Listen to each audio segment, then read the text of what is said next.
right, everyone. Welcome to Millbrook Disc Golf Course in Churchville, Maryland. I am playing a practice round here for a tournament in Centerville, Virginia at a Bull Run Disc Golf Course. They're both wooded courses for the most part. Hole 1 and 18 of this course aren't, but this will only be 9 holes, and really just to give you guys like a thoughts on my breaking down my game, what I'm thinking on the tee, and for myself just to like see what my thought process is, see if it changes at all throughout me getting better.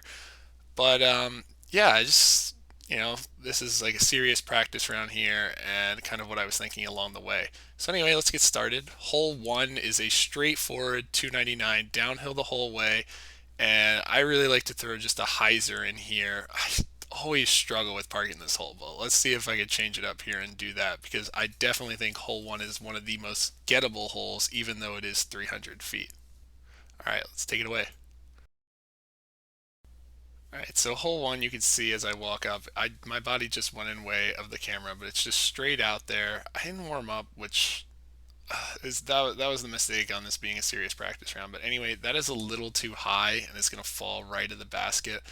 I either gotta hang it out there more, maybe throw something more overstable, or I gotta rip on that buzz and a little bit lower, and it could have been good. Anyway, I left myself, what you can see here is about 40 feet, and this grass is thick, so like I should be just hard running this. There's no reason to leave this short, and I leave it short. That is not good. And then I take another one and I still leave it short. There's nothing behind to scare me. I really can't be leaving that short. I really need to run those harder, I think. All right, hole 2 is a tougher cookie. By the way, I don't think I mentioned in hole 1, but I'm just going short to short here, which I think is a decently difficult layout and similar bull run. But it is up the hill, and there's trouble right and left. It's kind of just a tunnel shot uphill. You want to throw something pretty straight, so I like to go with like a comet here. And you need something that is going about 265, 270. Definitely, I'd say about an added 30 feet uphill. So I'm really just trying to throw a comet at like 90%, maybe 85, and just push it up that hill and give it some height and let it hyzer in. The hole you'll see is like kind of on a rock. So if you can get anywhere within like that rocky formation, that's a good putt. Yeah, so let's see how I do. All right, so here comes my comet out of the bag and into the screen in a second. But yeah, you can see that gap is about 15, 20 feet long, and I'm just trying to throw this flat, maybe on a little bit of hyzer, and it'll flip up and then have that little right finish. Those are the rocks on that right hand, kind of center of the screen. You just want to land on. Um, yeah, that's just a complete early release. You can see it flipped up, but oh, that's just not the throw there. And I'm going to leave myself a tricky upshot to try and save par up the hill with some stuff in the way. And this is where my cameraman took over, but you'll see the upshot was to about 20, 25 feet. And I left myself a little tester uphill, but definitely one that I could run. So this is a little bit of tough putt uphill, but I made sure to get the height and it's dead center, and I'm really happy with that. That's a good start there. All right, so I'd say ideally in a typically good round, I'd want to be 1 under through 2, getting 1 and parring 2. But after making like a 20-footer for par, I can't be mad, and I hope that's a sign of things to come. I was really happy with the putt, and I hope I can keep that up. Anyway, this hole 3 is just like a shorty. It is uphill again, but it's just a backhand putter shot. And you throw it a little high, or you could go for the skip shot low, but there's a lot of rocks. So I'm just working on my backhand, pushing it out straight and letting it hyzer back down towards the hole here. Um, this one is a birdie hole, and I'm really hoping to get it. And you know, I think this is the hole you gotta get. All right, so there's the gap. So I'm very happy with that. That's up and through. I've yanked on that a little bit, but I can't be mad with the results overall. All right, so I had about 25, 30 footer for birdie here, and I step up and knock it in. So definitely happy with that. Took a couple extra putts, and they were rough. So I'm glad at least my main putt's working. All right, so hole 4 here is par 3, 233. Definitely want something that starts straight and finishes left, so plays really well for the lefty forehand. And with my forehand strength, I really think this is a great hole for me. This is really good distance for a zone, as it plays a little bit longer than 233, and I can hit a zone pretty comfortably out to 250. So I kind of give it the full release here, and if I can hit it flat, I should be looking at birdie here, so I am expecting to have a look on this hole. The initial gap's like 15, 20 feet, and if you get off the fairway, you are in some trouble. But this is definitely a hole that I think I need to be looking at birdie on. So I step up. That's that initial gap, and then the hole is a little to the left of that. I actually slip off the tee pad, but it's a pretty good result. It gets a little skip up, and I have about 20, 25 feet, and I make it home. I'm happy that I'm making the putt there, but I really need to put more pace on. I actually put more pace on that second one, and I'm happy with that. I have noticed that recently when I'm putting, I'm really not finishing and not, I'm not getting it all the way there. They're all crawling in. So I know that's good because then you don't leave yourself a long comebacker. But I think in order to establish a little more confidence in my putting, I really need to just start giving those a little fuller send and making sure those are in the middle of the basket, hitting those chains squarely on. Anyway, so up next we have hole 5, which is a downhill 206-foot shot. So now we're going back down the hill on the next couple. This is just, I've debated between walking up and throwing this and standstills, and I think the standstill will have more control in time. I'm still not super comfortable with a standstill backhand, but I definitely think that's the shot demands for a lefty. You want something that's straight, pretty much bullet straight is fine, or if it goes a little left to right, the gap is big enough for that. This one's about a 20 plus foot gap. So you can definitely give it a little bit of hyzer or throw it straight and just let it leak, and that's fine. But this is another one that you should be birdieing. So I am definitely looking to attack here because this front nine's where you gotta score on this course. So for me, my straightest putter thrown soft is the Judge. So I leave that out a little bit to the left, but that's fine. That's the miss, and I get some super nice tree love and actually end up parking it. So I will definitely take that. That's another birdie, so that's 3 in a row. Super happy with how this round is going now. Okay, so next is hole 6, and this one is where this course starts to get a little bit tricky. So you can see if we're going to that short basket on the left side of the 2 pins, and that like line going down is water. So there's water surrounding this basket, so it's tough to get to. There's definitely a line there. It's not a super hard gap to hit, but it's 281 downhill. I'd say it plays like 260. I could see if I had more confidence in my backhand throwing a putter hard here, but I like throwing the Comet and just taking something off of it and pushing it down there. But you definitely would rather be short than long here, or you're just going to be putting for par. And I think you can get it pretty close just throwing a nice soft one and letting, the ground take my Comet here. So I'm really just trying to throw maybe a slight turnover, but really just a straight shot, and letting it fade right. So that's the fairway there, and that is pretty much exactly what I'm trying to do. I'm super happy with that throw. I committed to my line, and I gave myself a look on this hole, which is tough. So this is about 20, 25 feet, and I'm super happy with that putt. We just talked about how I was missing short before. I take another stab at it and make both. Very happy with those putts. I got them all the way there, and I finished it. That's what I want to see, and that's how I know this is going to be a good round because that is not a hole I normally birdie.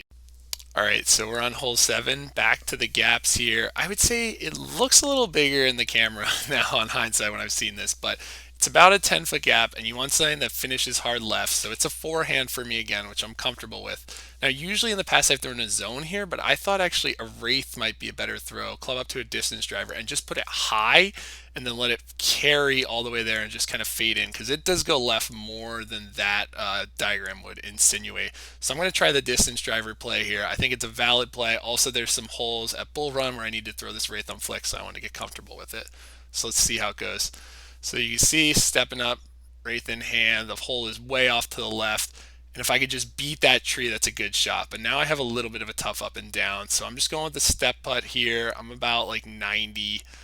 Not the best, not the worst. There's no chance of me getting it there. And it is a little short. I actually have a little bit of a tough putt coming back here. This is like 15, 20. And I just don't commit. I don't commit at all. And then I overcommit, which is also a problem for me.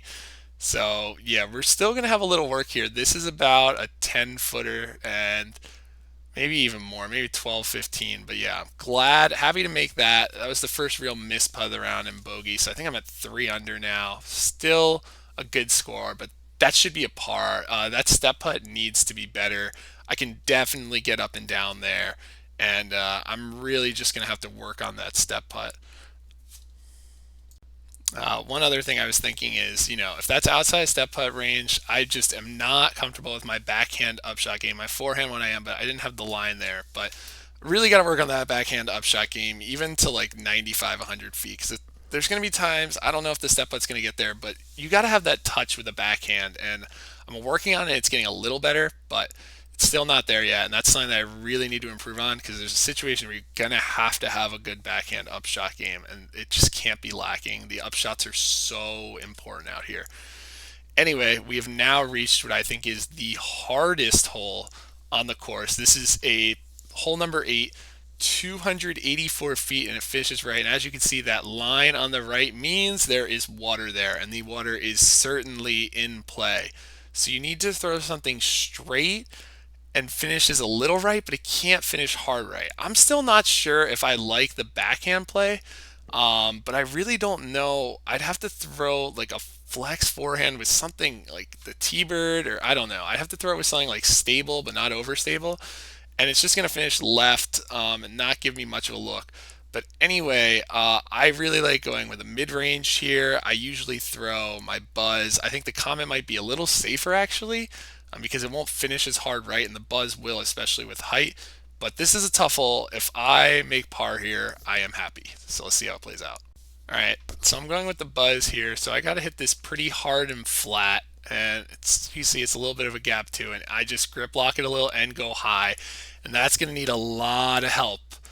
And luckily it gets some, it hits a branch. So I leave myself, this is actually about a 40, 45 footer, and I got to go over this rock. Little Annie bid, and I didn't even know that was in. That's me asking if it's in. Super happy with that putt. I had one on one. Not sure if I had one after that where I just didn't get it there. And I'm super happy that I was able to give it there because there's all rocks.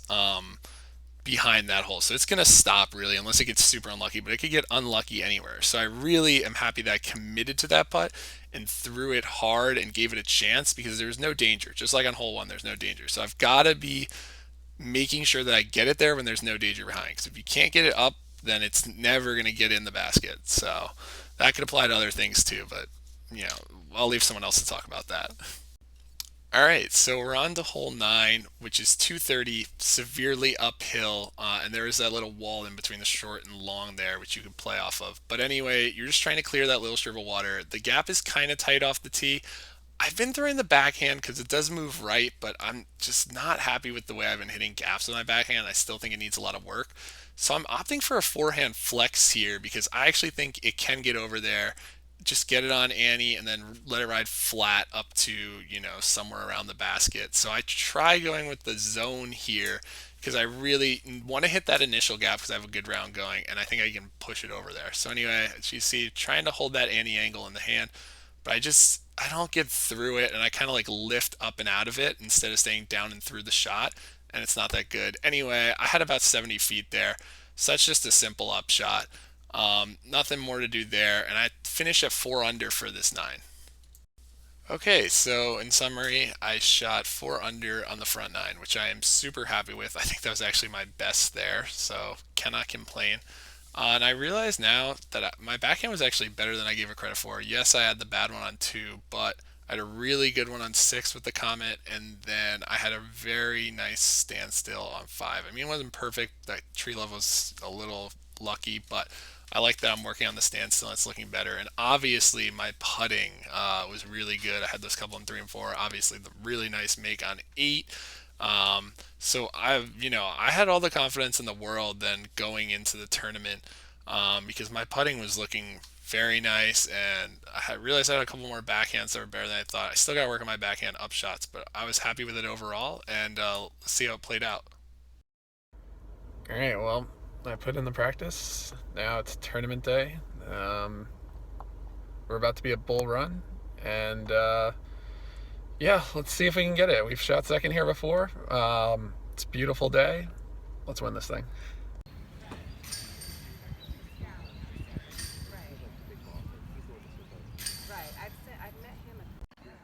All right, so just finished playing Love is Blind, which is a tournament in Centerville, Virginia, Bull Run Regional Park.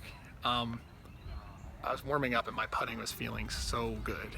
And that continued throughout pretty much the whole course around. Really was putting it well, not throwing well.